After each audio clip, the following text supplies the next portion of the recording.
Hey guys, what is going on? We are back here with another video. Today we are going to look at our patch notes for Season 3 of Marvel Rivals The Abyss Awakens. Actually, I like that name. That's pretty cool. If you guys don't know, that is coming this Friday. Yep, there it is. July 7th, 2025 at 9 o'clock Universal Time. Um, wow, the update is expected to last for 2 hours. But let's see what we got going on. So obviously Phoenix is joining. She is going to be a new duelist. So she will be a DPS.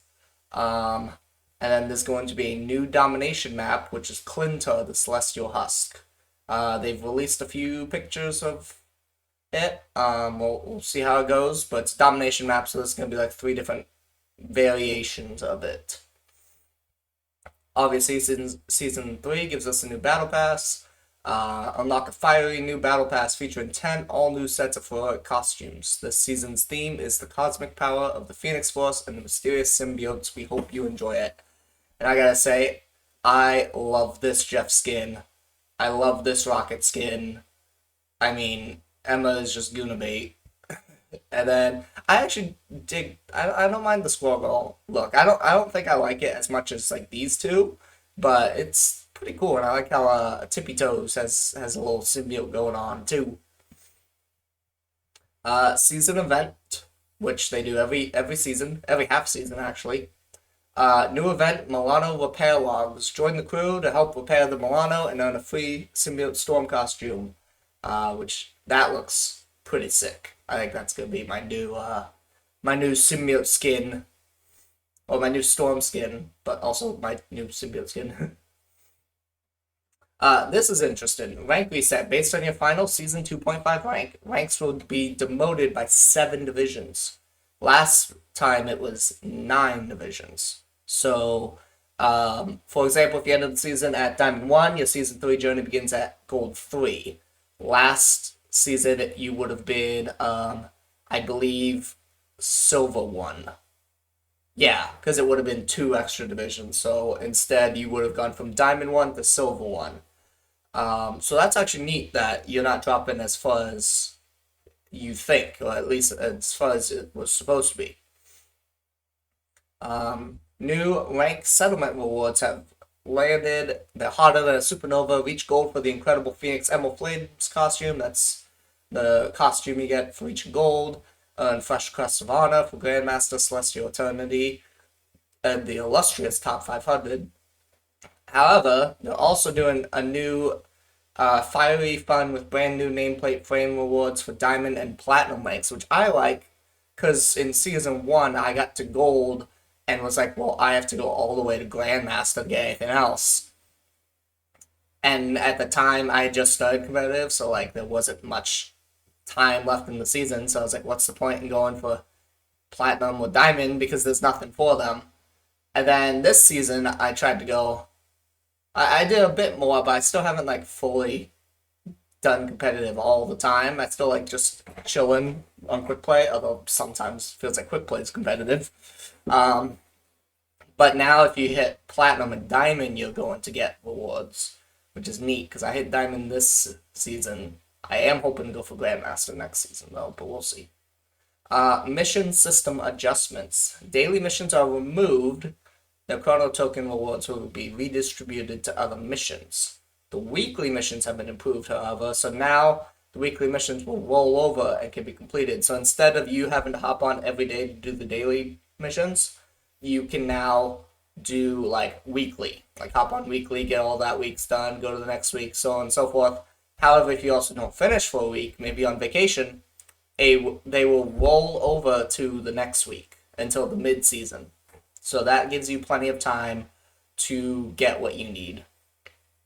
Um, these missions last for the entire season and can be completed repeatedly for rewards. That's neat. I'm interested to see what those are exactly. I'm feeling it's going to be something like heal 10,000, deal 20,000, stuff like that. That's just like consistently you're doing it. Almost like the character progressions. Something that just like the more you play, you're going to get it.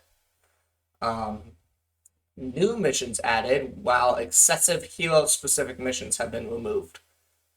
I actually didn't mind the hero-specific missions because I thought it gave me a chance to play as someone I don't normally play as if I had gotten one. So I did kind of like it. I will say there was a few I got that were like all the characters I didn't play that I like don't like to play, and those were a little like, well, I have to play one of them. But I didn't mind it too much. There are new accessories. Earn accessory points in matches and redeem them in the shop for hero-specific accessories. We saw the Deadpool one, and then there's like a little like demon one for the Deadpool one's for Jeff, the demon one's for Psylocke. Student perks. College students can verify the school email to get free trial access to 10 costumes. I'm not sure what exactly, like, how long the trial is, but I mean, hey, if you're a college student, good for you. Main menu update, new events tab for easy event tracking. Discord integration is coming, which I think is going to be cool. You'll be able to chat with Discord friends directly from in the game, and then message in-game friends via Discord when not in the game, so that's really cool. Plus, if you connect it, you get 100 free units, so why not? New practice option. Team captains can now queue all members into the same practice Doom match session. That's pretty cool. So now you'll be able to stay with your team. New costume Phoenix Chaos Phoenix bundle, new emoji Phoenix bundle, new costume colors for Scarlet Witch, Immortal Sovereign, Jeff the Landshark, Sunshine Landshark, and Invisible Woman Malice, and Rocket Raccoon, Sunshine Raccoon. Those are just the alternate colors that they did for a few of the previous ones. New Ultimate Ability VFX. So these, they only have two right now. One for Scarlet Witch, Immortal Sovereign. One for the Sunshine Landshark Jeff skin. But it's only going to be for you. It will be a personal VFX effect that only you can see because they don't want to clutter up everyone else's screens all the time when, eventually everyone gets in, stuff like that. But it's going to change the way the Ultimate looks a little bit. As Season 3.0 kicks off, get ready for a new round of Twitch drops. We will be getting the Hawkeye Will of Galactica costume, so that's pretty cool. The third season of the Marvel Rivals Championship is here. Dynamic nameplates, the 10 open qualifiers for exclusive spray reward. Platinum 3 is the minimum sign-up rank, fraction slots for each region. Sign-up phase is shorter due to the season life adjustment. And there's a new verified faction system. Officially approved factions get access to a unique name pool, verified name styles, and exclusive icons. Ooh.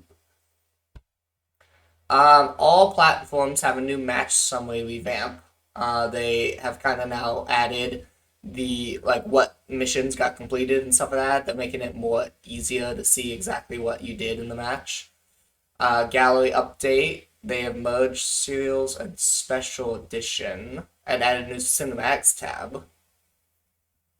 Costume MVPs, previous costume exclusive MVPs can be can be used for any costume. So you can now, the MVPs that were limited to only certain costumes can now be used with any costume. Fix some terrain issues, resolve various issues, improve symbiotic lift devices. Now require a player to stand on them to trigger. Okay. Sound wave enhancement, added new softer high frequencies.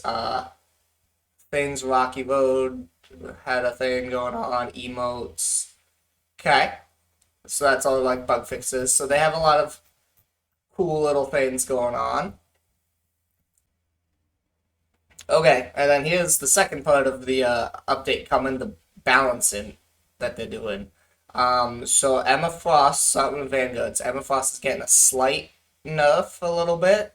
It says her Light Queen has traded a bit of offense for more glam. Her damage and her survivability in diamond form are taking a slight hit.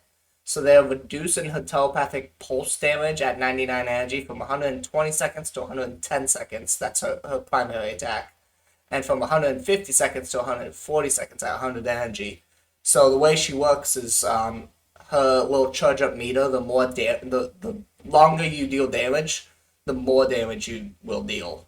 Like, you get to 99, now it's going to do 110. You get to 100, it's going to do 140. So that's a whole extra 30 damage a second, which is good. So it's a slight nerf. I don't think that's going to affect her too much. They are reducing her diamond form damage reduction from 30 to 25. But they are reducing the cost of her ultimate. So her ult will come faster. But her damage reduction in diamond form and her primary attack are getting slight nerfs. Overall, it's not much of a nerf. It's just a little bit. I think they're trying to see exactly where she's going to be afterwards. The thing is getting a really good buff. He's basically a whole new ability.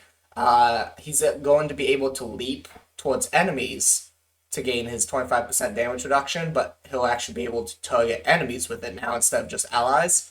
And then he can also target flying enemies. And if he hits his stone haymaker, which is his not his primary attack, but his right click, I believe. When he hits a flying enemy, it will knock them down. So it gives a Vanguard kind of a counter to flyers, which is something that they definitely need. Venom's getting a slight buff. His cellular corrosion, which is when all the little tentacles go out to grab the enemies, that is getting slowed from 15% to 25%. Well, it's increasing the slow effect, so it's going to be harder for most characters to get away. Now, I'm sure characters like Magic, who can teleport, or Psylocke, who can dash, probably won't be affected by this too much. But if you look at someone like most of the strategists, aside from maybe Loki, it's going to be hard for them to get away. Now we move on to Duelist. Human Torch. Flame on, but mind the heat. Johnny's getting a team-up anchor effect, but a little less firepower to balance things out. So we'll get to the team-ups later, but he is going to be the anchor, so he will get a 5% damage boost this season. Maybe 10. Sometimes they do 5, sometimes they do 10. I think it's going to be 5, though.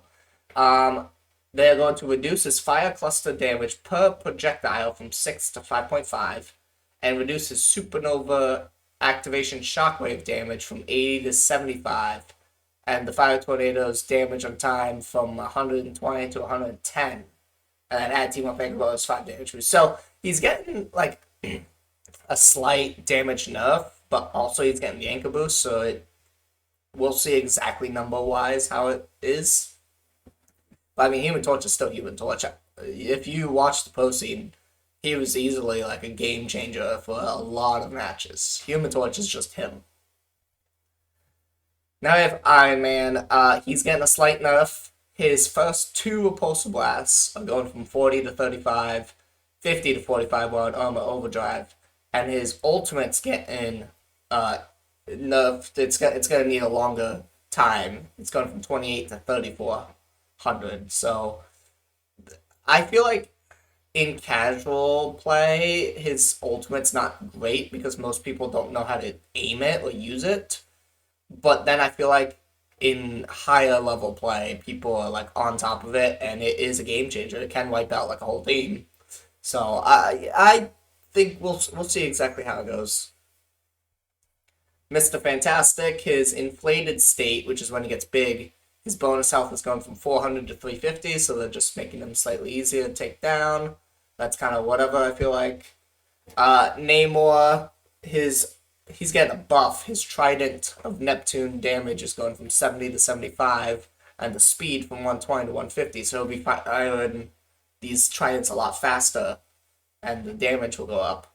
And then his Wrath of the Seven Seas projectile speed is also going up from 120 to 150. Wanda's ultimate just got a little more Hextra. They are reducing the max slow rate during reality erasure charge period from 35 to 25%, and increasing damage from 750 to 850. So previously it did 750 damage, which took out basically everyone who wasn't a Vanguard, and then even some Vanguards. but not all. But now it's going to 850, so now it's going to take out, like Groot, for example. Groot, I think, has 800 health. Now he is going to be able to get taken out. Although he can hide behind his walls, and I think he'll be okay. So we'll see exactly what happens with that. Because his walls, I believe, will take the damage for him. Spider-Man Web Warriors rejoice. Everyone else cry because Spidey is going to get stronger. He loses his anchor bonus, so he's not going to have the extra 5% anymore. But his get over here kick damage is going from 50 to 55. Spider power midair damage from 50 to 55. And his amazing combo from 55 to 60. So now, plus he's getting a team up with Human Torch to do extra damage. We're all going to be hiding from Spideys. Any one-trick Spideys, we're going to hide from. Punisher, his turret is getting, the damage is getting reduced from 12 to 10, and the field damage from 12 to 10. The energy cost of his ult's going up just slightly from 3,400 to 3,700. So Punisher's getting a little nerfed. And Bucky's getting a slight buff. It's really just, the max fall off is going from 60% to 70% at 40 meters. So he'll be a little better in longer range combat. Logan's getting a buff. The Feral Leap, well, it's a buff and a nerf. His Feral Leap strike duration is going from 4 to 5 seconds, so he'll have someone longer and can take him further, but it's going to increase its cooldown from 12 to 15, so it won't be as frequently. Strategist, her orb projection on launch is going up from 40 to 45 and damage from 20 to 25, but the healing on return is getting from 40 to 35 and damage from 20 to 15, which I feel like it's fine. You know, it's easier to aim at her first healing orb as opposed to the return because people move. So I think that's overall a good buff, but it's really kind of just a balance out. My boy Loki, another nerf. It's just his ult though, going from 4,000 to 4,300. Well, I don't think that's too bad, honestly. It'll just be an extra maybe 5 seconds to get your ult, depending on how you're playing him. But my boy Loki. Mantis is getting a buff. Her healing flower heals allies by 2.5% and reduces the base healing from 20 seconds to 12.5 a second. So initially what happened was she would heal you and you would get a flat 20 health a second, which is fine for like strategists and duelists, but for a lot of vanguards it didn't do shit. Like, you imagine Groot getting 20 health a second, it'd take him like 3 minutes to get his whole health up. But now they're going to add that it's reducing that to only 12.5, but they're adding that they get 2.5% of their health back for the second. So now they're getting 12.5 plus 2.5% of their total health. So 2.5% of Groot's total health is probably like in, like 50 or 60 or something. I don't know. Probably not quite that much, but you guys get the point. They're also increasing the energy costs of Soul Resurgence, which is her ultimate, from 3,700 to 4,300, but they're increasing the bonus max health from 100 to 150. So they're buffing the ult, but making it less frequent, because it's going to take longer to get. Ultron is getting a slight nerf. His dynamic flight acceleration time is going from 8 to 6, which I think is fine, because you really use it to get that initial boost away from the damage. And then you're still going to have fast flight for 6 seconds. But his firewall bonus health to self is going from 75 to 65, and to allies from 55 to 50. So that is getting a little bit of a hit, is when he does his firewall imperative. Now we get to the team-ups.